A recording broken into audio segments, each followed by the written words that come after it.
الحمد للہ وکفی والصلاة والسلام علی عباده الذین اصطفی خصوصاً علی افضلہم وخاتم النبیین محمد الامین وعلی آلہ وصحبہ اجمعین اما بعد فقد قال اللہ تبارک وتعالی کما ورد فی سورة الزخرف اعوذ باللہ من الشیطان الرجیم بسم اللہ الرحمن الرحیم حامیم والکتاب المبین انا جعلناہ قرآنا عربیا لعلکم تعقلون وَإِنَّهُ فِي أُمِّ الْكِتَابِ لَدَيْنَا لَعَلِيٌّ حَكِيمٌ وقال تبارک وتعالی کما ورد فی سورة الواقعہ فلا اقسم بمواقع النجوم وإنه لقسم لو تعلمون عظیم انه لقرآن کریم فی کتاب مکنون لا يمسه الا المطهرون تنزيل من رب العالمين وقال عز وجل كما ورد في آخر سورة الفجر بل هو قرآن مجيد في لوح محفوظ صدق الله العظيم رب اشرح لي صدري ويسر لي امري واحلل عقدة من لساني يفقهوا قولي اللهم ربنا الهمنا رشدنا واعذنا من شرور انفسنا اللهم ارنا الحق حقا وارزقنا اتباعه وارنا الباطل باطلا وارزقنا اجتنابه اللهم ارحمنا بالقرآن العظيم واجعله لنا اماما ونورا وهدى ورحمة اللهم ذكرنا منه ما نسينا وعلمنا منه ما جهلنا وارزقنا تلاوته آناء الليل وآناء النهار واجعله لنا حجة يا رب العالمين آمین۔ آج شعبان معظم کی 28ویں شب ہے اور ہم ماہ رمضان مبارک کے دوران نماز تراویح کے ساتھ دورہ ترجمہ قرآن کی تمہید کے طور پر آج اور کل تعارف قرآن کے ضمن میں بعض چیزوں پر غور کریں گے تاکہ اثناء دورہ ترجمہ قرآن یہ چیزیں آپ کے ذہن میں ایک پس منظر کے طور پر موجود رہیں۔ رمضان مبارک میں نماز تراویح کے ساتھ دورہ ترجمہ قرآن کا جو سلسلہ ہم نے شروع کیا اب اسے 15 برس سے زائد ہو چکے ہیں۔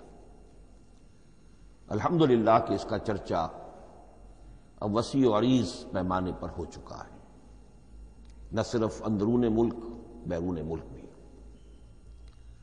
اس دوران میں خود میں نے جہاں تک مجھے یاد پڑتا ہے کم سے کم 6 مرتبہ دورہ ترجمہ قرآن کی تکمیل کی سعادت حاصل کی ہے۔ 2 مرتبہ اس سے قبل کراچی میں، 3 مرتبہ لاہور میں، 1 مرتبہ ملتان میں، 1 مرتبہ ابوظہبی میں۔ اور اس سال جو میں اپنی اب ضعیفی اور اپنے علالت کے باوجود یہ ہمت کر رہا ہوں اس کا ایک خاص سبب ہے، اور وہ یہ کہ اللہ کے فضل و کرم سے بعض صورتیں ایسی پیدا ہوئیں کہ کیبل ٹی وی پر میرے ان دروس قرآن یا دورہ ترجمہ قرآن کے کیسٹ دکھائے گئے بھارت میں، اور وہیں سے یہ درخواست بھی موصول ہوئی کہ ہم چاہتے ہیں کہ اسے سیٹلائٹ پر ٹیلی کاسٹ کرائیں، لیکن اس کے لیے اس کی جو ریکارڈنگ ہے اس کا معیار بہتر ہونا چاہیے۔ تو اس ضرورت کو پورا کرنے کے لیے میں یہ ہمت کر رہا ہوں، اگرچہ اب جو بھی عمر کی سطح ہے وَمَن نُعَمِّرْهُ نُنَكِّسُ فِي الْخَلْقِ، میری یادداشت بھی اتنی شارپ نہیں رہی ہے جتنے پہلی تھی، استحضار جو کراس ریفرنسز کا ہے وہ بھی اب اتنا نہیں ہے جتنا کہ پہلے تھا، اور کبھی کبھی میری زبان لڑکھڑاتی بھی ہے، ان تمام معذوریوں کے باوجود اس ایک اہم ضرورت کے تحت میں نے یہ ارادہ کیا۔ میں خود بھی اللہ سے دعا کرتا ہوں، آپ بھی اللہ سے دعا فرمائیں کہ اس ارادے کی تکمیل ہو جائے اور اس سلسلے کو اللہ تعالیٰ اپنے کلام پاک کے پیغام اور علم اور حکمت کی ایک بڑے پیمانے پر پورے عالم انسانیت میں پھیلانے کا ذریعہ بنا دے۔ تعارف قرآن کے ضمن میں سب سے پہلی بات جو سمجھنے کی ہے وہ یہ کہ قرآن مجید کے بارے میں ہمارا اجمالی عقیدہ کیا ہے۔ یہ 3 جملوں پر مشتمل ہو سکتا ہے۔ ہمارے نزدیک قرآن اللہ کا کلام ہے جو محمد الرسول اللہ صلی اللہ علیہ وسلم پر نازل ہوا، اور تیسرے یہ کہ یہ مکمل محفوظ شکل میں موجود ہے بنوعاً، اس میں نہ کوئی تحریف ہوئی ہے نہ کوئی تبدیلی ہوئی ہے۔ یہ کم سے کم 3 اجزاء ہیں ہمارے عقیدے کے قرآن مجید کے بارے میں۔ لیکن اب اس کی کچھ علمی توضیحات۔ سب سے پہلے یہ کہ کلام ہونا، اس کا اللہ کا کلام ہونا، اس لیے کہ آپ کے علم میں ہے یہ تورات جو حضرت موسیٰ علیہ السلام کو دی گئی تھی وہ لکھی ہوئی شکل میں پتھر کی تختیوں پر لکھی ہوئی صورت میں دی گئی تھی، اور قرآن مجید کی تنزیل جو محمد رسول اللہ صلی اللہ علیہ وسلم پر ہوئی ہے وہ ایک مختلف صورت میں ہوئی ہے۔ اس کو قرآن مجید خود اللہ کا کلام قرار دیتا ہے۔ چنانچہ سورہ توبہ کی آیت ہے، آیت نمبر 6، وَإِنْ أَحَدٌ مِّنَ الْمُشْرِكِينَ اسْتَجَارَكَ فَأَجِرْهُ حَتَّى يَسْمَعَ كَلَامَ اللَّهِ ثُمَّ أَبْلِغْهُ مَأْمَنَهُ۔ جب ہجرت کے 9ویں سال آخری وارننگ دی گئی تھی مشرکین عرب کو کہ اب صرف تمہیں چند مہینے کی مہلت دی جا رہی ہے، اس دوران میں آخری فیصلہ کر لو اسلام قبول کرنا ہے یا نہیں، اس لیے کہ اس کے بعد مشرکین عرب کے لیے کوئی رعایت نہیں ہوگی، جو لوگ اسلام قبول نہیں کریں گے انہیں تہہ تیغ کر دیا جائے گا۔ فَإِذَا انْسَلَخَ الْأَشْهُرُ الْحُرُمُ فَاقْتُلُوا الْمُشْرِكِينَ حَيْثُ وَجَدتُّمُوهُمْ۔ جب یہ مہلت ختم ہو جائے تو ان مشرکین کا قتل عام کرو۔ اس کی وضاحت پھر جب سورہ توبہ ہم پڑھیں گے تو اس وقت یقیناً ذہن میں کچھ اشکالات آئیں گے، لیکن اس وقت اس ضمن میں تفصیلی بحث کا موقع نہیں۔ اب اس میں ایک استثناء رکھا گیا کہ ایک مشرک ہے، وہ چاہتا ہے کہ اتنا بڑا چیلنج جو ہمیں دے دیا گیا تو ہمیں موقع دیا جائے کہ ہم آئیں، آپ کے پاس بیٹھیں، کچھ دن رہیں، اللہ کا کلام سنیں، آپ کیا بات منوانا چاہتے ہیں، اس کے لیے کیا دلائل ہیں، اس کو اچھی طرح سمجھیں، اس کا ہمیں موقع ہونا چاہیے۔ اس کے لیے یہ آیت نازل ہوئی کہ وَإِنْ أَحَدٌ مِّنَ الْمُشْرِكِينَ اسْتَجَارَكَ، اے نبی اگر ان مشرکین میں سے کوئی شخص آپ سے پناہ طلب کرے فَأَجِرْهُ، اسے پناہ دیجئے، حَتَّى يَسْمَعَ كَلَامَ اللَّهِ، یہاں تک کہ وہ اللہ کا کلام سن لے۔ ثُمَّ أَبْلِغْهُ مَأْمَنًا، پھر یہ بھی نہیں کہ اسی وقت اسے کہا جائے کہ تم مانتے ہو یا نہیں مانتے، نہیں، پھر اسے اس کے امن کے مقام پر پہنچا دو۔ یہ جو آیت ہے اس میں لفظ کلیئر آ گیا کہ قرآن مجید اللہ کا کلام ہے۔ لیکن اب اسی تل کے اوٹ میں پہاڑ والا مسئلہ ہے، ٹپ آف آئس برگ، اس کے نیچے وہ کتنا بڑا تودہ ہوتا ہے۔ کلام جو ہے اللہ تعالیٰ کی صفت ہے، اور یہ بڑا مسئلہ گہرا ہے، اور علم کلام کا ایک بڑا پیچیدہ مسئلہ ہے کہ ذات باری تعالیٰ اور اس کی صفات کے مابین کیا ربط و تعلق ہے۔ آیا صفات ذات کا جز ہیں، جزو لا ینفک ہیں، حصہ ہے، یا کچھ زائد بر ذات، جس کو علامہ اقبال نے ایک جگہ کہا ہے صفات ذات حق، حق سے جدا یا عین ذات۔ یہ ہمارے علم کلام کا ایک بڑا پیچیدہ مسئلہ ہے، لیکن یہ کہ اس میں متکلمین کا جو تقریباً اجماعی فیصلہ ہے وہ دو لفظوں میں آتا لا عین ولا غیر. اللہ کی صفات نہ تو اس کی ذات کا عین ہے نہ اس کی ذات سے غیر ہے. بہت پیچیدہ شکل ہے، اور یہ بھی اس وقت کا میرا موضوع نہیں ہے، میں صرف کسی اور موضوع کے لیے صرف حوالے دے رہا ہوں. بہرحال قرآن مجید کا جو تعلق ہے ذات باری تعالیٰ کے ساتھ، وہ اس مسئلے سے بخوبی واضح ہو جاتا ہے کہ چونکہ یہ اللہ تعالیٰ کی صفت ہے، اور صفت کو ہم یہ نہیں کہہ سکتے کہ وہ ذات باری تعالیٰ سے جدا ہے، یہ بھی نہیں کہہ سکتے کہ اس کی ذات کا جزو لا ینفک ہے. کچھ اسی طرح کا تعلق ہے قرآن مجید کا ذات باری تعالیٰ کے ساتھ. لیکن یہ مسئلہ قرآن مجید میں خود بیان ہوا، اور سورہ حشر کی آیت میں تو یہ فرمایا گیا، اللہ تعالیٰ نے اپنے اس کلام کی عظمت کو یوں بیان کیا، وہ عظمت کما ہیا، جیسے کہ وہ فی الواقع ہے، اور جس کا کہ گویا کہ پورا ادراک ہمارے لیے اپنی بہت سی محدودیتوں کی وجہ سے ممکن نہیں ہے. لیکن ایک تمثیل کے پیرائے میں سمجھایا، لو انزلنا ھذا القرآن علی جبل لرأیتہ خاشعا متصدعا من خشیۃ اللہ وتلک الامثال نضربها للناس لعلهم یتفکرون. اگر ہم نے اس قرآن کو کسی پہاڑ پر اتار دیا ہوتا تو تم دیکھتے کہ وہ دب جاتا اور پھٹ جاتا اللہ کے خوف سے. اور یہ مثالیں ہیں جو ہم لوگوں کے لیے بیان کرتے ہیں تاکہ وہ غور کریں، تدبر کریں، سمجھیں. ما لا یدرک کلہ لا یترک کلہ، اگرچہ بتمام و کمال عظمت قرآن کا فہم ان کے لیے ممکن نہیں ہے، لیکن کسی درجے میں تو کچھ انعکاس اس کا ہو جائے، کچھ اندازہ ہو جائے، انسان اپنی ذہنی سطح کے اعتبار سے اس کی مناسبت سے کسی درجے میں عظمت قرآن کا اندازہ کر لے تو اللہ تعالیٰ کے ان الفاظ کو سامنے رکھے کہ لو انزلنا ھذا القرآن علی جبل لرأیتہ خاشعا متصدعا من خشیۃ اللہ. اب اس آیت کو سمجھنے کے لیے سورہ اعراف کی آیت نمبر 143 کو سمجھنا ہوگا، اسی اصول کے تحت کہ القرآن یفسر بعضہ بعضا، قرآن کا ایک حصہ دوسرے حصے کی تشریح کرتا ہے.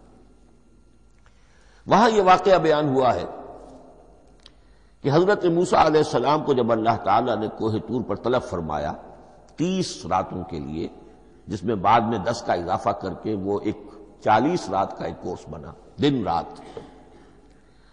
اس موقع پر جو مخاطبہ الہی، مکالمہ الہی سے مشرف ہوئے حضرت موسیٰ علیہ السلام، تو ان کی آتش شوق بھڑکی اور انہوں نے بڑی جرأت کر کے یہ درخواست کر دی، رب ارنی انظر الیک، پروردگار مجھے اپنا دیدار بھی عطا فرما، مجھے موقع عنایت فرما، میں تجھے دیکھ سکوں.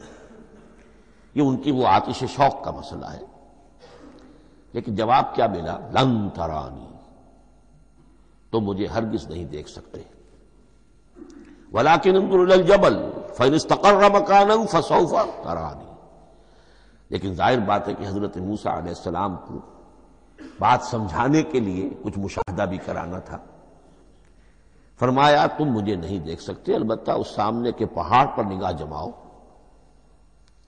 ہم اس پر اپنی ایک تجلی ڈالیں گے. یہ اگلی الفاظ کے اندر وضاحت ہے، میں یہاں پہلے سے بیان کر رہا ہوں سمجھانے کے لیے.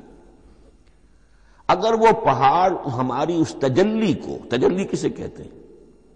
جلا، روشنی، تو اللہ تعالیٰ کی طرف سے کوئی خاص اس کے نور کا جب پرتو ہوتا ہے کسی شے پر تو وہ اس کی تجلی ہے. ہم اپنی ایک تجلی اس پہاڑ پر ڈالیں گے، اگر وہ اس کو جھیل جائے، اپنی جگہ کھڑا رہ جائے، تو تم سمجھنا کہ شاید تم بھی ہمیں دیکھ سکو. فلما تجلی ربہ للجبل، اب یہاں وہ لفظ آ گیا، جب اللہ نے تجلی اپنی پہاڑ پر ڈالی، جعلہ دکا وخر موسیٰ صعقا، وہ پہاڑ ریزہ ریزہ ہو گیا اور حضرت موسیٰ بے ہوش ہو کر گر گئے.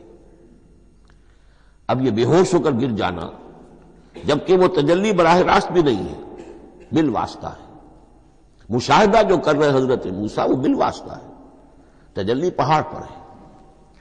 لیکن یہ کہ اس کا بھی بالواسطہ اس کا جو ہوا ہے، اس کی جو تاثیر ہوئی حضرت موسیٰ علیہ السلام پر کہ وہ اس کی تاب نہ لا سکے اور بے ہوش ہو کر گر گئے۔ یہاں سے یہ بات سمجھ میں آتی ہے کہ یہ تجلی ذات باری تعالیٰ تھی جس نے کوہ طور کو جلا کر بھسم کر دیا یا ٹکڑے ٹکڑے کر دیا، ریزہ ریزہ کر دیا۔ اب ذات الہی کے ساتھ جو تعلق ہے کلام الہی کا، اور یہ صفت جو لا عین ولا غیر کے درجے میں ہے ذات کے ساتھ، تو وہی تاثیر اس کلام الہی کی بھی ہے۔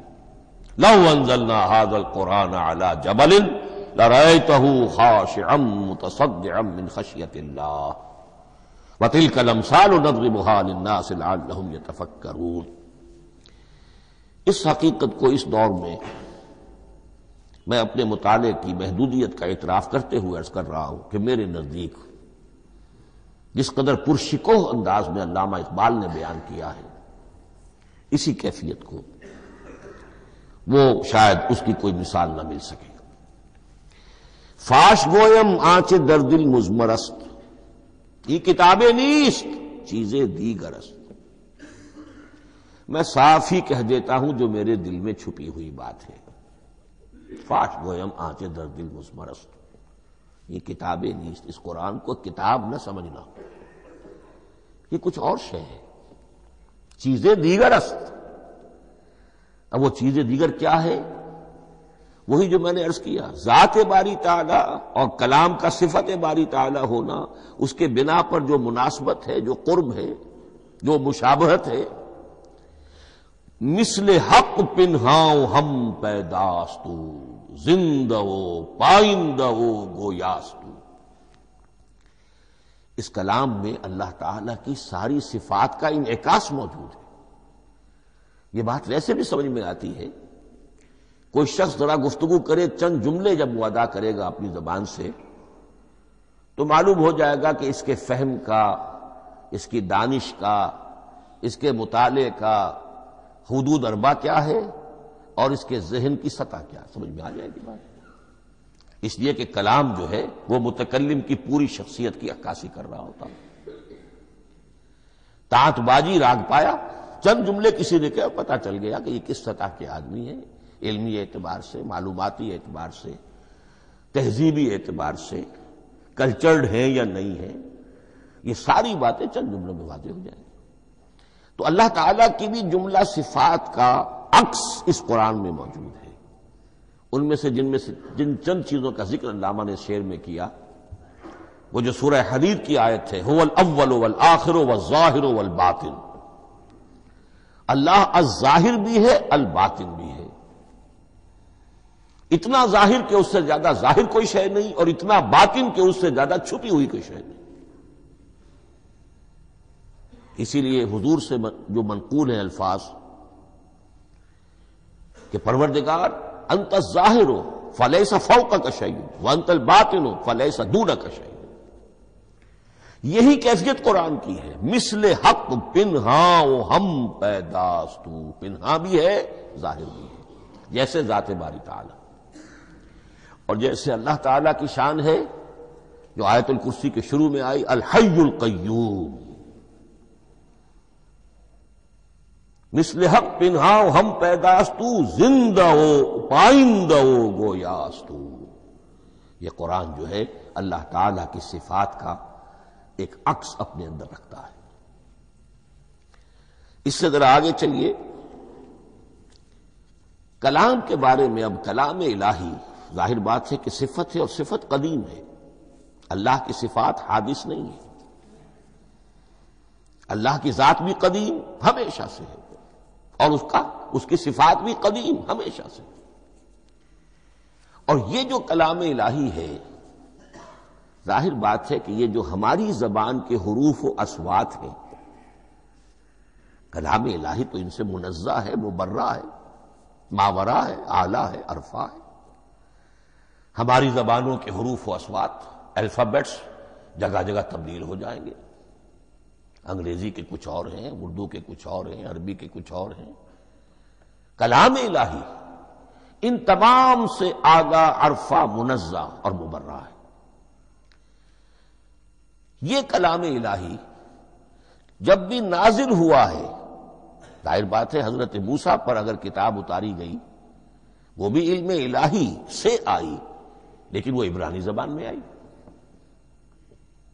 حضرت عیسیٰ علیہ السلام پر انجیل اتاری گئی، ہم یقین سے نہیں کہہ سکتے، دو میں سے کسی ایک زبان میں اتاری گئی ہوگی، یا عبرانی ہوگی، اس لیے کہ شام کے جس علاقے میں، فلسطین کے جس علاقے میں ان کی پیدائش ہوئی اور جہاں وہ دعوت و تبلیغ کے لیے گھومتے رہے، اس کے عوام کی زبان تھی آرامی اور خواص کی زبان تھی عبرانی، ہیبریو۔ تو یا تو وہ بھی تورات کی طرح عبرانی ہی میں نازل ہوئی تھی یا آرامی میں ہوگی، لیکن اب کوئی نسخہ نہ ہیبریو کا، کوئی قدیم نسخہ دنیا میں موجود ہے، نہ آرامی کا۔ جو سب سے پرانا نسخہ ملتا ہے انجیل کا وہ اس کا ترجمہ ہے، لیٹن زبان کا ترجمہ ہے یا گریک ترجمہ ہے، اصل کوئی نہیں۔ بہرحال جب وہ کلام الہی محمد الرسول اللہ پر نازل ہوا، اب اس نے حروف و اصوات کا وہ جامہ پہنا کہ جو عربی زبان کے ہیں۔ یہی وجہ دیکھیے، میں نے جو آیت سورہ حامیم، یہ جو سلسلہ سور ہے اس میں سے سورہ زخرف کی آیت جو میں نے آپ کو سنائی، حامیم والکتاب المبین انا جعلناہ قرآنا عربیا لعلکم تعقلون، ہم نے بنا دیا ہے اپنے اس کلام کو قرآن عربی، اس کو عربی حروف و اصوات کا جامہ ہم نے پہنا دیا ہے، انا جعلناہ قرآنا عربیا لعلکم تعقلون، کہ چونکہ مخاطب اول جو قوم تھی امیین، ان کی زبان عربی تھی، لعلکم تعقلون، تاکہ تم اس کو سمجھ سکو۔ اب اس سے آگے چلیے، اصل قرآن مجید کے 3 مقامات سے معلوم ہوتا ہے، اصل قرآن اللہ کے پاس ہے۔ یہ قرآن جو ہمارے پاس ہے، مصحف عثمان رضی اللہ تعالی عنہ، یہ اس قرآن کی مصدقہ نقل ہے۔ اصل قرآن کہاں ہے؟ ایک جگہ فرمایا بل ہوا قرآن مجید فی لوح محفوظ، لوح محفوظ میں ہے، اصل قرآن وہاں ہے۔ اسی طریقے سے اسی سورہ زخرف کی اگلی آیت کیا ہے؟ ہم نے اسے عربی قرآن بنا کر اتارا، لیکن اصل قرآن کیا ہے؟ وَإِنَّهُ فِي أُمِّ الْكِتَابِ لَدَيْنَا لَعَلِيٌّ حَكِيمٌ، حقیقت میں تو یہ ام الکتاب میں ہے جو ہمارے پاس ہے، اور علی ہے، بہت بلند، حکیم، بڑی حکمت والا، یا محکم مضبوط۔ حکیم کے دونوں معنی ہیں، استحکام بھی اسی ہے کاف اور میم کے مادے سے بنا ہے، کسی شے کا پختہ ہو جانا، مضبوط ہو جانا، اور عقل کی پختگی وہ حکمت ہے، وہ دانائی ہے۔ اس اعتبار سے نوٹ کیجئے، اصل قرآن کہاں ہے؟ لوح محفوظ میں۔ اصل قرآن کہاں ہے؟ ام الکتاب میں۔ اسی کو کہا گیا ہے ایک اور مقام پر، فی صحف مکرمۃ مرفوعۃ مطہرۃ بأیدی سفرۃ کرام بررہ۔ یہ قرآن، اصل قرآن تو بڑے صحیفوں میں، ان صحیفوں میں ہے، ان صفحات میں ہے، ان اوراق میں ہے، جس کی شان کیا ہے؟ مکرمۃ، ان کی انتہائی تعظیم کی جاتی ہے، مطہرۃ، نہایت پاک صحیفے، فی صحف مکرمۃ، مرفوعۃ، بلند و بالا، مطہرۃ، بِأَيْدِي سَفَرَةٍ كِرَامٍ بَرَرَةٍ، ان فرشتوں کے ہاتھ میں جو بہت باعزت، بہت اونچے درجے کے، ان کے ہاتھوں میں ہے۔ وہ لوگ ہیں کہ جو جن کی تحویل میں ہے یہ کلام پاک، فی صحف مکرمۃ مرفوعۃ مطہرۃ بِأَيْدِي سَفَرَةٍ كِرَامٍ بَرَرَةٍ۔ اب اسی کو بیان کیا ہے سورہ واقعہ میں، فلا اقسم بمواقع النجوم، تو نہیں، میں قسم کھاتا ہوں ستاروں کے ڈوبنے کی جگہ کی۔ وَإِنَّهُ لَوْ تَعْلَمُونَ لَقَسَمٌ عَظِيمٌ وَإِنَّهُ لَقَسَمٌ لَوْ تَعْلَمُونَ عَظِيمٌ، اور اگر تم جان سکتے تو یہ بہت بڑی قسم ہے جو ہم نے کھائی ہے، بہت بڑی گواہی ہے جو ہم نے پیش کی ہے۔ اب تدریجاً اس کا انکشاف ہو رہا ہے۔ یہ آج جو تصور ہے بلیک ہولز کا، اس سے کچھ اندازہ ہوتا ہے یہ ستارے کہاں ڈوب جاتے ہیں، بڑے بڑے ستارے نسیم منسیہ ہو جاتے ہیں، ستارے نہیں پوری گیلیکسیز اس میں گم ہو جاتے ہیں، وہ مقبرے ہیں بڑی بڑی گیلیکسیز کے۔ فلا اقسم بمواقع النجوم وانه لقسم لو تعلمون عظیم انه لقرآن کریم، یہ قرآن ہے بہت باعزت، فی کتاب مکنون، اور یہ اس کتاب میں جو چھپی ہوئی ہے۔ یہ لؤلؤ مکنون کا لفظ آتا ہے قرآن مجید میں، جیسے موتی ہوتے ہیں انہیں چھپا کر رکھا جاتا ہے ڈبیوں میں، مخملی ڈبیوں کے اندر موتیوں کو، اسی طریقے سے فی کتاب مکنون لا یمسہ الا المطہرون، وہ صحیفے بھی بہت مطہرہ تھے اور ان کو چھو نہیں سکتے مگر وہی جو انتہائی پاک ہیں، ملائکہ مقربین، جن کے قریب سے بھی ہو کر معصیت یا گناہ کا کوئی تصور تک نہیں گزر سکتا، وہ ہیں جو اس کو چھوتے ہیں، ان کے ہاتھوں میں ہے، ان کی تحویل میں ہے۔ یہ ہے وہ چیزیں کہ جس سے اندازہ ہوا کہ اصل قرآن کہاں ہے۔ یہ جو ہمارے پاس ہے در حقیقت یہ نقل مطابق اصل ہے، مصدقہ نقل ہے۔ اب اس میں آپ سے عرض کر دوں کہ ایک بہت خوبصورت بات ہمیں جو ملتی ہے، تورات میں جو استثناء، جو صفر استثناء ہے ڈیوٹرانومی، اس کے 18ویں باب میں 18ویں اور 19ویں آیات جو ہیں اس میں ذکر موجود ہے، میں ان کے لیے انہی کے بھائیوں میں سے تیری مانند ایک نبی برپا کروں گا۔ اللہ تعالیٰ کلام فرما رہے ہیں یہاں حضرت موسیٰ علیہ السلام سے، آج بھی موجود ہے اولڈ ٹیسٹمنٹ ڈیوٹرانومی یا کتاب استثناء، صفر استثناء، اس کا 18واں باب، اس کی 18ویں اور 19ویں آیات، جب چاہیں جا کر دیکھ لیں۔ میں ان کے لیے ان کے بھائیوں ہی میں سے تیری مانند ایک رسول اٹھاؤں گا، میں ان کے لیے انہی کے بھائیوں میں سے تیری مانند ایک نبی برپا کروں گا اور اپنا کلام اس کے منہ میں ڈالوں گا، اور جو کچھ میں اس سے کہوں گا وہی وہ ان سے کہے گا۔ یہ ہے جو پیشین گوئی ہے محمد الرسول اللہ صلی اللہ علیہ وسلم کی، اور یہاں وہ فرق واضح کر دیا گیا، اے موسیٰ تم سے تو یا تو ہم نے کلام کیا ہے یا تمہیں جو کتاب دی ہے وہ لکھی ہوئی دی ہے، لیکن جو نبی تیری ہی مانند میں برپا کروں گا۔ اب اس میں بھی نوٹ کرنے کی بات ہے کہ حضرت موسیٰ کے مشابہ نبی اکرم صلی اللہ علیہ وسلم کے سوا کوئی نبی نہیں۔ صاحب کتاب وہ بھی تھے، صاحب کتاب محمد بھی ہے، صاحب امت وہ بھی تھے، اور صاحب امت محمد رسول اللہ ہے، تیری مانند صاحب شریعت۔ حضرت عیسیٰ صاحب شریعت نہیں تھے، شریعت موسوی ہی کو نافذ کرنے کے لیے آئے تھے، ان کی حیثیت دین موسوی کے مجدد کی تھی، ویسے نبی تھے، اللہ کے فضل و کرم سے نبی تھے، اس میں کوئی شک نہیں، رسول تھے، لیکن یہ کہ ان کے کام کی نوعیت کیا تھی، اس لیے کہ کوئی نئی شریعت لے کر نہیں آئے۔ اب بھی انجیل میں الفاظ موجود ہیں، don't think I have come to destroy law, the Mosaic law جسے یہ کہتے ہیں، شریعت موسوی، وہ تم پر نافذ رہے گی، تم اس کی پابندی کرو گے، چونکہ صاحب شریعت رسول یا موسیٰ یا محمد صلی اللہ علیہ وسلم علیہ الصلوۃ والسلام۔ تو میں ان کے بھائیوں میں سے، اب بھائی کون ہوں گے؟ ظاہر بات ہے بنی اسرائیل، ان کے کزنز کون ہیں؟ بنی اسماعیل، بنی اسرائیلی تو جو بھی نبی ہے وہ انہی میں سے ہے، ان کے بھائیوں میں سے، تو بھائی تو ہوگا، ان کا کزن ہوگا، اب وہ کون ہے؟ بنی اسماعیل۔ آپ نے ابھی سنا ہوگا جب پیس ٹریٹی ہوئی تھی اور کلنٹن صاحب آئے تھے، اور وہاں جب شاہ حسین جو ہیں اردن کے وہ بھی آئے اور بغل گیر ہوئے تھے، اسرائیل کے وزیر اعظم تھے، تو اس وقت یہ لفظ استعمال کیا تھا صدر کلنٹن نے کہ آپ لوگ تو آپس میں کزنز ہیں، لفظ کزن استعمال کیا تھا۔ تو ان کے بھائیوں میں سے گویا کہ غیر اسرائیلی جو ان کے قریب ترین قرابت دار ہوں گے وہ بنو اسماعیل ہیں.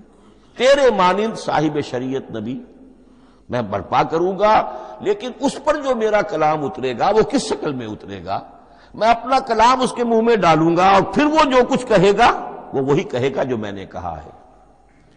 اب اس کے حوالے سے ایک بہت اہم بات سمجھ لیجئے، اور قرآن مجید کے دو اہم مقامات کی وضاحت اس سے ہو جائے گی. یہ کلام اللہ، قرآن مجید میں اس کو قول جبرائیل بھی کہا گیا ہے. کلام اللہ حضرت جبرائیل کے ذریعے سے جب ادا ہوا ہے تو قول جبرائیل ہے، اور پھر جب وہ محمد الرسول اللہ کی زبانی ادا ہوا تو قول رسول ہے، قول محمد ہے صلی اللہ علیہ وسلم. یہ قول اللہ بھی ہے، قول جبرائیل بھی ہے، اور قول محمد بھی ہے بیک وقت. یہ بات دیکھیے سورہ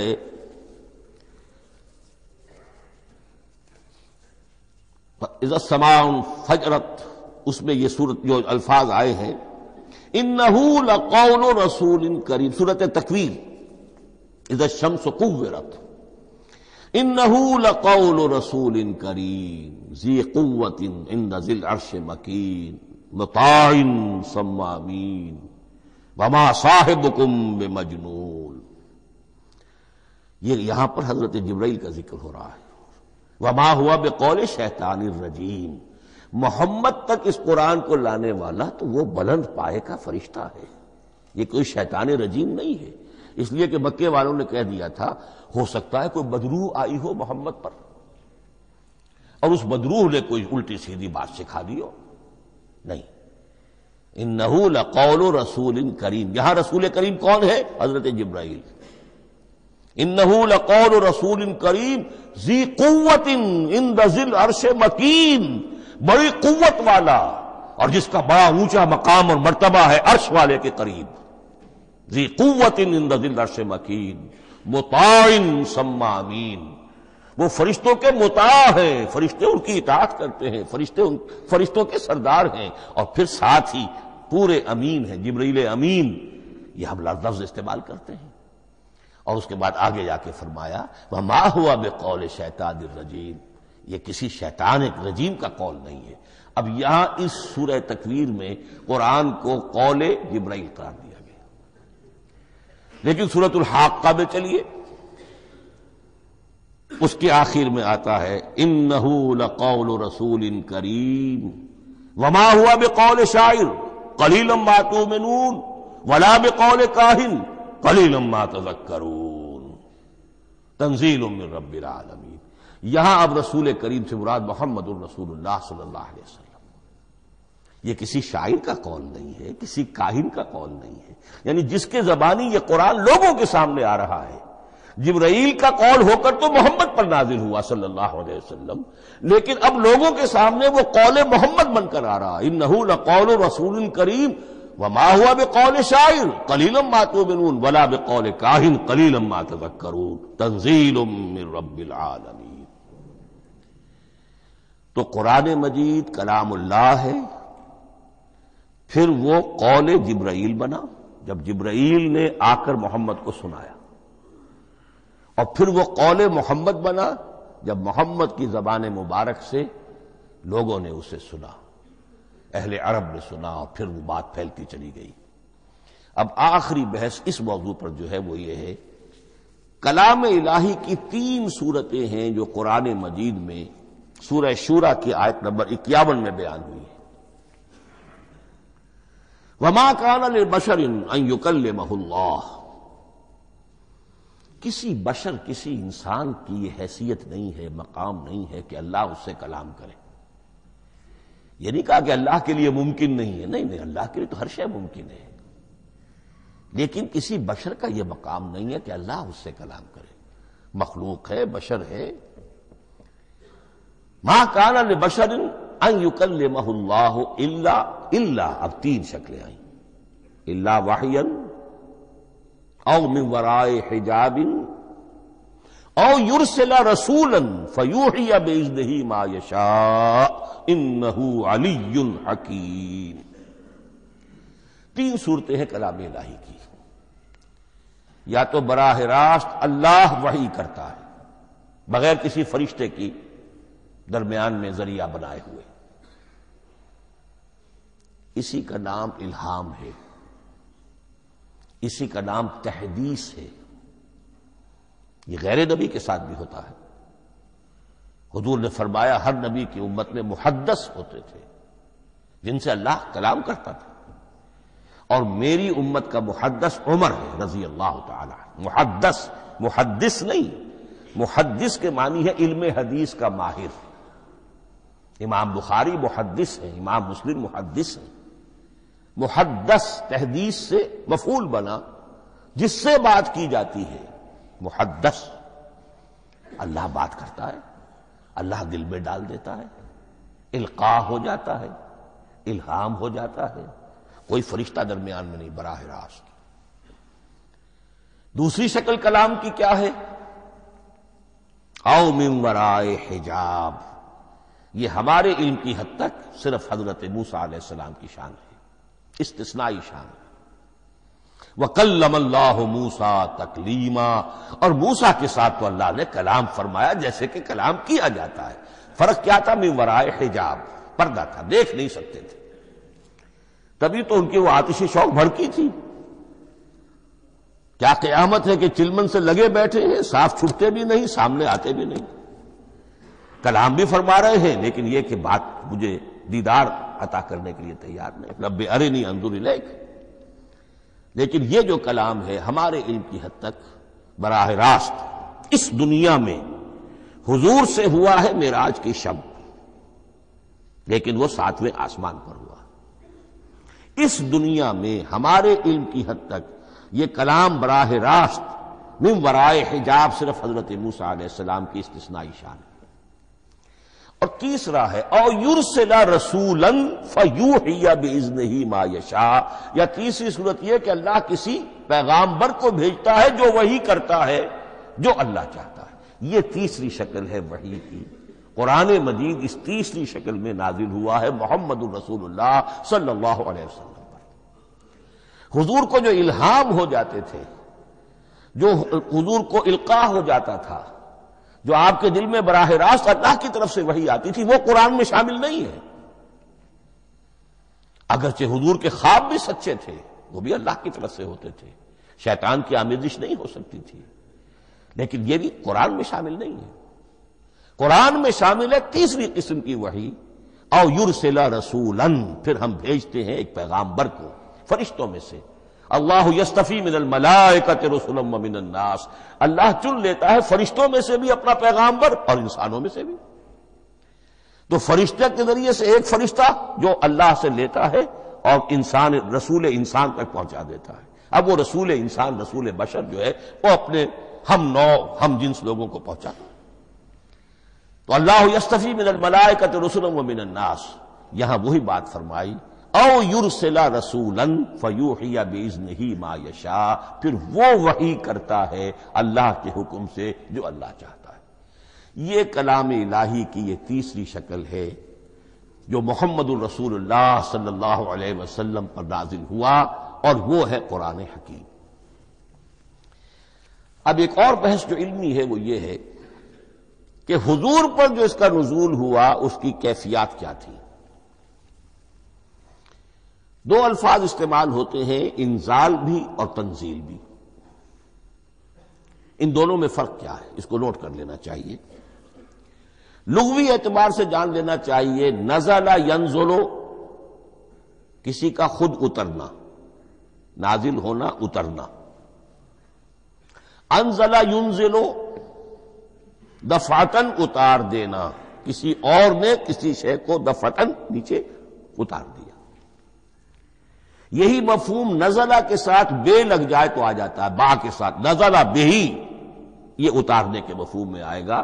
لفظی ترجمہ یہ بھی کر سکتے وہ اترا اس شے کے ساتھ۔ نزلہ بہ الروح الامین، اس کو لے کر نازل ہوا خود روح الامین فرشتہ علی قلب کا، اے محمد صلی اللہ علیہ وسلم آپ کے قلب مبارک پر۔ تو نزلہ بے اور انزال اس کے معنی ایک ہی ہے۔ لیکن اگلا لفظ ہے تنزیل، نزل ینزل تنزیلا، اس کے معنی ہے رفتہ رفتہ، تدریجن، نجمن نجمن، تھوڑا تھوڑا کر کے، وقفے وقفے سے اتارنا۔ جیسے عربی میں اعلام کہیں گے کسی کو کچھ بتا دینا، باخبر کر دینا، مطلع کر دینا، بھائی مطلع کر دیا میں نے، اب تم جانو تمہارا کام، یہ اعلام کہلائے گا۔ تعلیم کسے کہتے ہیں؟ سکھانا، درجہ بدرجہ، دیکھنا اس کی استعداد کیا ہے، آج یہ کیا بات سمجھ سکتا ہے، میں اتنے ہی درجے تک سمجھاؤں، اب کل میں اسے مزید سمجھاؤں گا، پرسوں مزید سمجھاؤں گا، یہ درجہ بدرجہ کسی شے کو سمجھانا، یہ تعلیم ہے۔ تو انزل ینزل انزالا، یہ ہے اتار دینا دفعتاً، اور نزل ینزل تنزیلا، یہ ہے تدریجاً اتارنا۔ اب قرآن مجید کے لیے یہ دونوں الفاظ مستعمل ہیں، لیلۃ القدر اور لیلۃ المبارکہ۔ اب یہ دو بھی نوٹ کر لیجئے، قرآن مجید میں چونکہ اہم مضامین کم سے کم دو جگہ پر ضرور آتے ہیں۔ انا انزلناہ فی لیلۃ القدر، یہاں انزلنا ہے، نزلنا نہیں ہے، انزلنا ہے، ہم نے اتارا اس کو لیلۃ القدر میں۔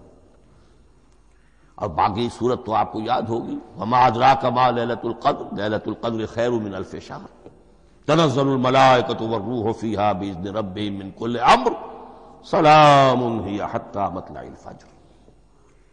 لیکن یہ اہم مضمون قرآن مجید میں دوسری جگہ بھی ہے، سورہ دخان کے شروع میں فرمایا حامیم والکتاب المبین انا انزلناہ فی لیلۃ مبارکۃ انا کنا منذرین فیہا یفرق کل امر حکیم امرا من عندنا انا کنا مرسلین رحمتا من ربک انہ هو السمیع العلیم۔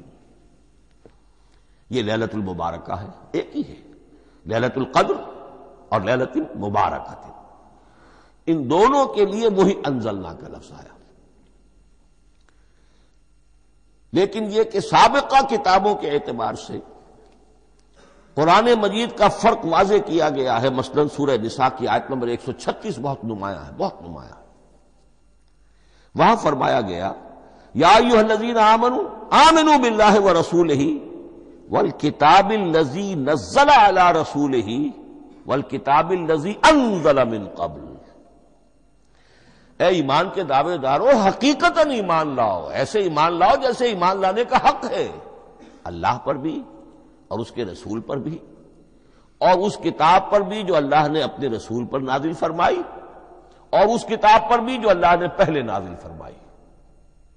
لیکن نازل کے لیے یہاں آیا حضور کے لیے والکتاب الذی نزل علی رسولہ، تنزیل کی شکل میں، اور تورات کے لیے والکتاب الذی انزل من قبل، وہ تو دفعۃ واحدا لکھی ہوئی تختیوں کی شکل میں حضرت موسیٰ علیہ السلام کو دے دی گئی تھی۔ تو یا ایھا الذین آمنوا آمنوا باللہ ورسولہ والکتاب الذی نزل علی رسولہ والکتاب الذی انزل من قبل۔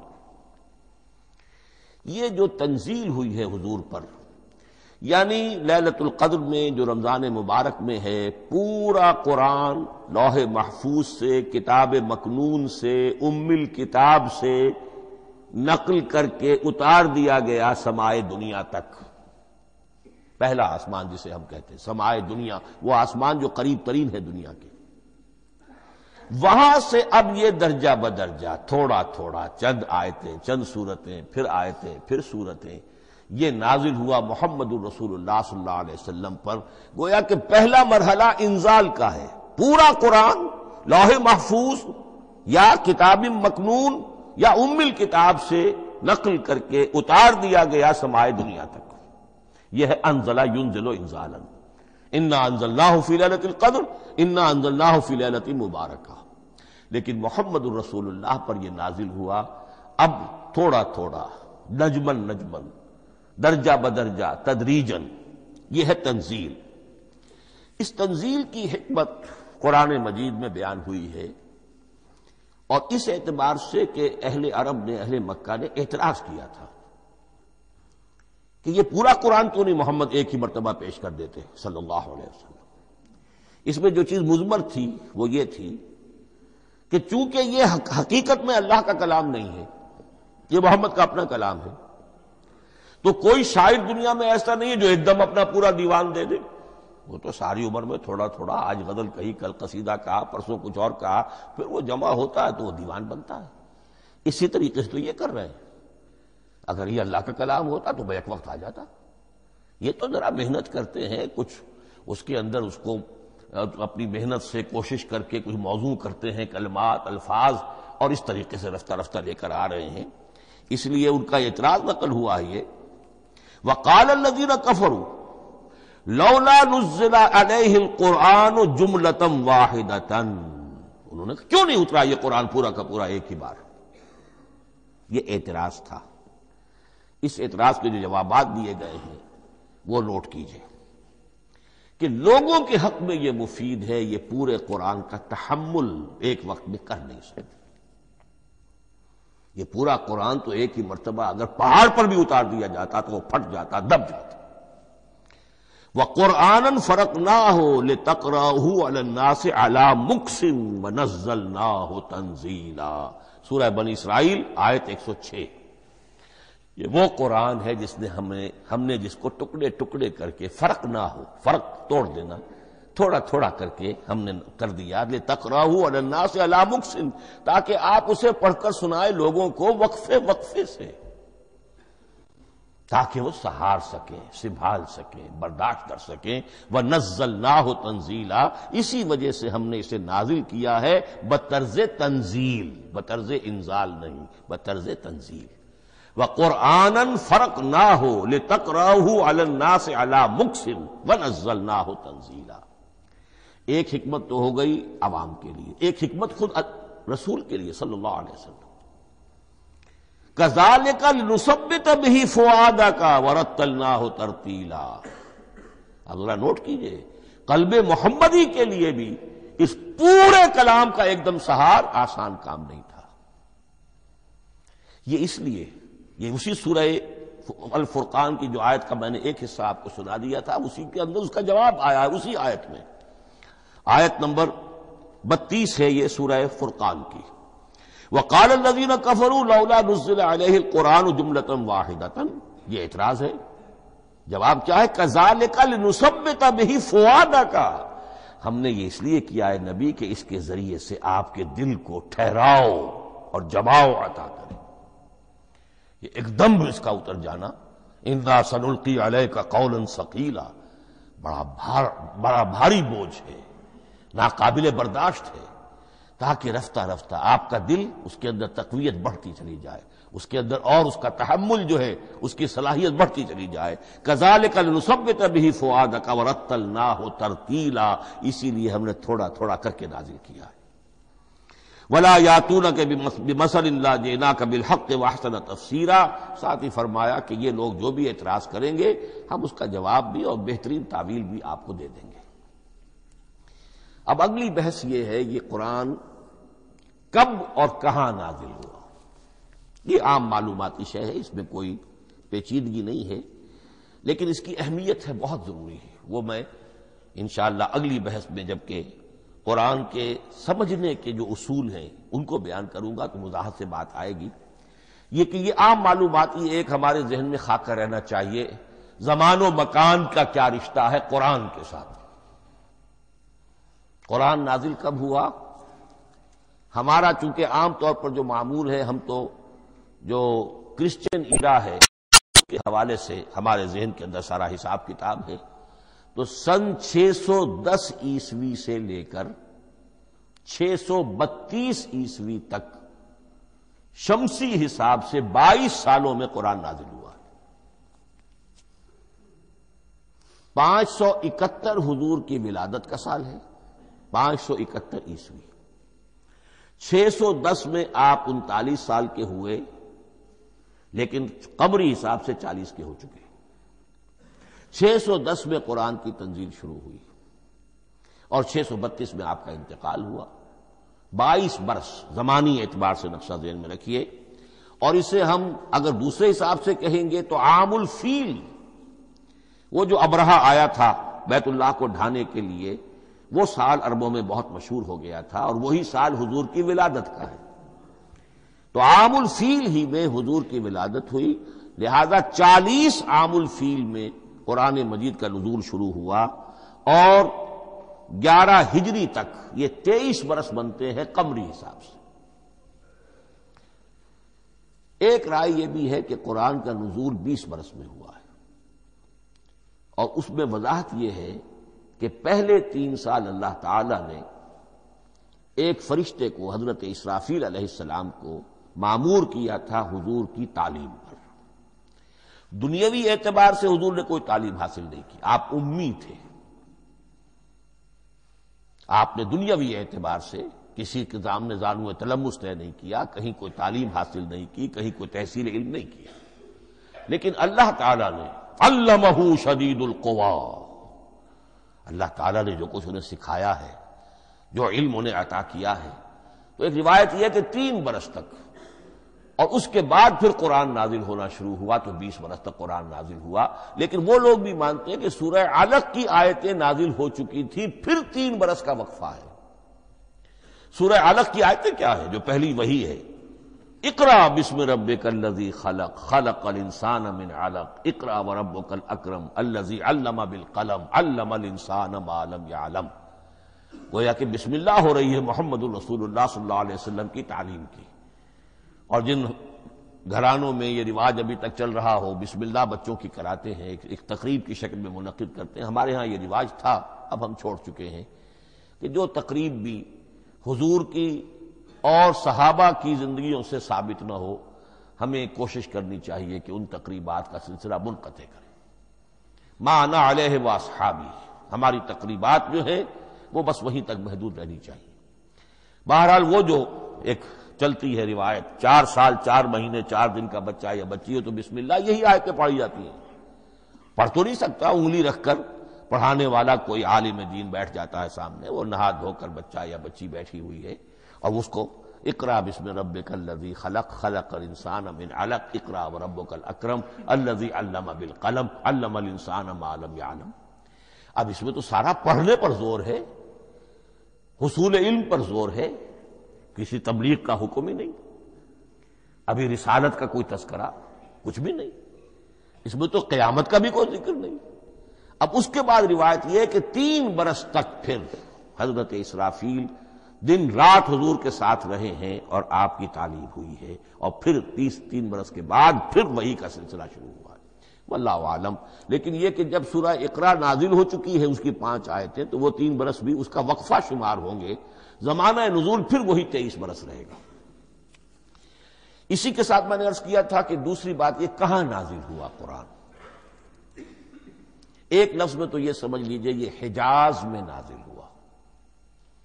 حجاز جزیرہ نما عرب کا ایک خاص حصہ ہے، پہاڑی سلسلہ، یوں سمجھ لیجئے، اس کو ذہن میں رکھیے، جزیرہ نما عرب جو ہے وہ شمال سے جنوب کی طرف چوڑا ہوتا جاتا ہے، شمال میں شام اور عراق کی طرف جاتا ہے تو وہ تنگ ہے، پھر نیچے چوڑا ہو رہا ہے۔ اس کا جو مغربی ساحل ہے، جس پر جدہ کی بندرگاہ بھی ہے، ینبو کی بھی ہے، اس کے کہیں وہ ایک میدان شروع ہوتا ہے ساحل سے، کہیں وہ بہت مختصر ہے، کہیں خاصا چوڑا ہے، اس کو کہتے ہیں تہامہ۔ پھر ایک پہاڑی سلسلہ ہے، اس کو کہتے ہیں حجاز۔ یہ پہاڑی سلسلہ جو ہے اس کے بعد جو ہے وہ نجد کہلاتا ہے، وہ سطح مرتفع ہے، پلیشو۔ تو یہ 3 حصے ہیں جزیرہ نما عرب کے جغرافیائی اعتبار سے، اور حجاز کہتے بھی ہیں پردے کو، حاجزن، پردہ جو 2 چیزوں کے درمیان حائل ہو جائے۔ تو یوں سمجھیے کہ یہ فلیٹ ہے نجد کا، اور یہ فلیٹ ہے میدان، یہ ہے تہامہ کا، اور درمیان میں یہ پہاڑی سلسلہ کھڑا ہوا ہے، تو یہ گویا کہ ان دونوں کو جدا کر رہا، یہ حجاز ہے۔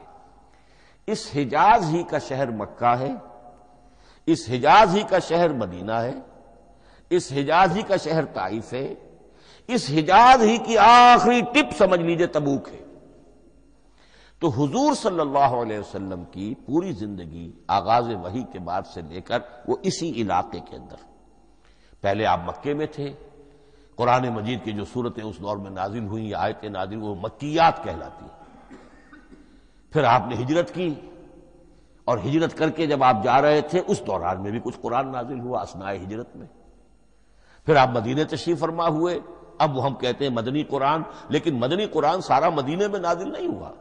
آپ کبھی جا رہے کسی مہم پر کسی جنگ کے لیے، غزوہ بدر کے لیے آ گئے ہیں، تو وہاں جو آیات نازل ہو رہی ہیں وہ مدینے میں تو نہیں ہو رہی. براڈ تقسیم تو یہی ہے، مکی مدنی. ہجرت سے قبل جو کچھ نازل ہوا وہ مکی، ہجرت کے بعد جو کچھ نازل ہوا وہ مدنی. لیکن صرف مدنی کہنا صحیح نہیں ہے. اثناء سفر تبوک، اتنا طویل سفر ہے آپ کا، اس کے دوران آتے جاتے قرآن نازل ہوتا رہا. لیکن یہ بات نوٹ کر لیجئے کہ پورا قرآن حجاز ہی میں نازل ہوا ہے. یہ تمام شہر، یہ تمام علاقہ حجاز کہلاتا ہے. ایک اور بحث جو ہم اسی اپنی پہلی نشست میں مکمل انشاءاللہ کر لیں گے، وہ ہے محفوظیت قرآن کی بحث. میں نے عرض کیا تھا کہ 3 چیزوں پر ہمارا عقیدہ مشتمل ہے. یہ اللہ کا کلام ہے، نمبر 1. نازل ہوا محمد الرسول اللہ پر صلی اللہ علیہ وسلم. اسی لیے ہم نے کلام سے متعلق کچھ مباحث علمی گہرائی میں اتر کر وہ سمجھے. حضور پر اس کے نزول، انزال اور تنزیل کے مختلف مراحل کو سمجھا. اب اس کی محفوظیت کے اعتبار سے واقعہ یہ ہے کہ واحد کتاب ہے پوری دنیا میں، واحد کتاب جس کے بارے میں دشمن بھی تسلیم کرتے ہیں، چاہے وہ اسے اللہ کا کلام نہ مانے، لیکن یہ مانتے ہیں کہ بعین ہی وہ شے جو محمد نے اپنی امت کو دی تھی آج بھی امت کے پاس صحیح موجود ہے. ظاہر بات ہے اگر تو اسے اللہ کا کلام مانے، وہی مانے، تب تو مسلمان ہی ہو گئے. وہ تو یہی کہتے ہیں کہ بہرحال محمد نے چاہے خود لکھا، تصنیف کیا، جو بھی کچھ کیا اس کو چھوڑ دیجئے، لیکن جو شے محمد نے اپنی امت کو دی تھی صلی اللہ علیہ وسلم بعین ہی وہ شے موجود ہے. تو یہ محفوظیت قرآن کی جو ہے، جبکہ کوئی اور دنیا کی کتاب اس کی مدعی ہی نہیں. تورات والوں کا سرے سے یہ دعویٰ ہی نہیں ہے. وہ تورات تو گم ہو گئی تھی نبوکدنضر کے حملے کے وقت، اس کے بعد سے دنیا میں تورات کا وجود نہیں ہے. اور پھر 100 برس کے بعد اپنی یادداشتوں سے مرتب کی ہے یہ تورات جو آج ہمارے سامنے ہے. انجیل کا جیسا کہ میں عرض کر چکا ہوں کوئی نسخہ جو ہے نہ عبرانی کا موجود ہے نہ آرامی زبان کا ہے. دنیا کی کوئی کتاب نہیں جو دعویٰ کر سکتی ہو.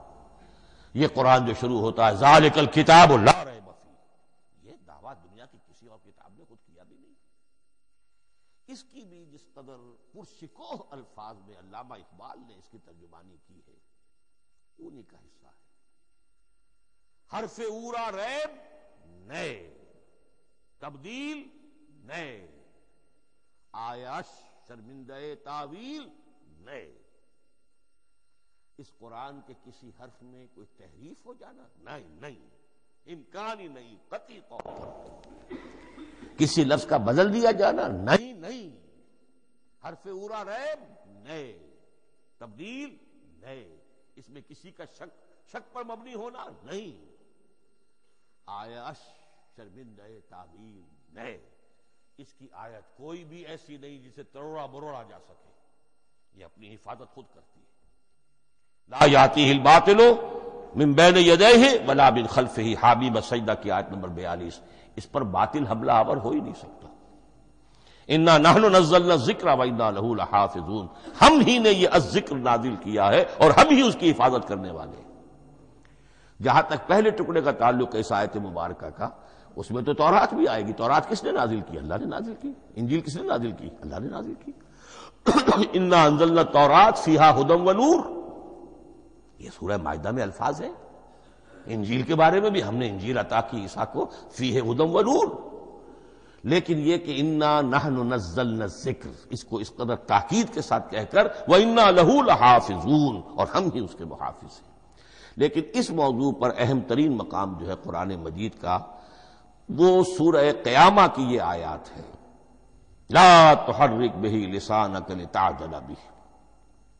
جب قرآن نازل ہوتا تھا حضور جلدی جلدی زبان کو حرکت دیتے تھے، یاد کر لیں، مبادا کہیں بھول جاؤں، مبادا کوئی لفظ جو ہے تبدیل ہو جائے. یہ مشقت جو آپ جھیل رہے تھے اس سے اللہ نے روک دیا از راہ شفقت اور محبت.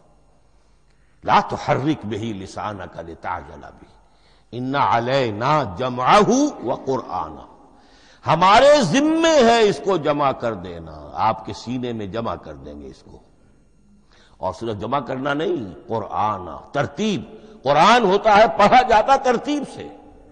یعنی ترتیب نزولی، یہ بعد میں ہماری علیحدہ بحث بھی آئے گی کہ ترتیب نزولی اور ہے، ترتیب مصحف اور ہے، یہ ترتیب بھی ہم کروا دیں گے، یہ بھی ہمارے ذمہ ہے۔ ان علینا جمعہ وقرآنہ فاذا قرأناہ فاتبع قرآنہ، پھر جب ہم جس ترتیب سے پھر آپ کو پڑھائیں اسی ترتیب کی پیروی کیجیے۔ یہ جو ہے کہ قرآن کا جمع اور تدوین، یہ بھی اللہ تعالیٰ نے اس کی ضمانت لی، اور اس کی ترتیب بھی اللہ تعالیٰ ہی کی ضمانت سے ہے۔ اس اعتبار سے محفوظیت قرآن کے یہ دونوں پہلو ہمارے سامنے رہنے چاہیے۔ بارک اللہ لی ولکم فی القرآن العظیم ونفعنی وإیاکم بالآیات والذکر الحکیم۔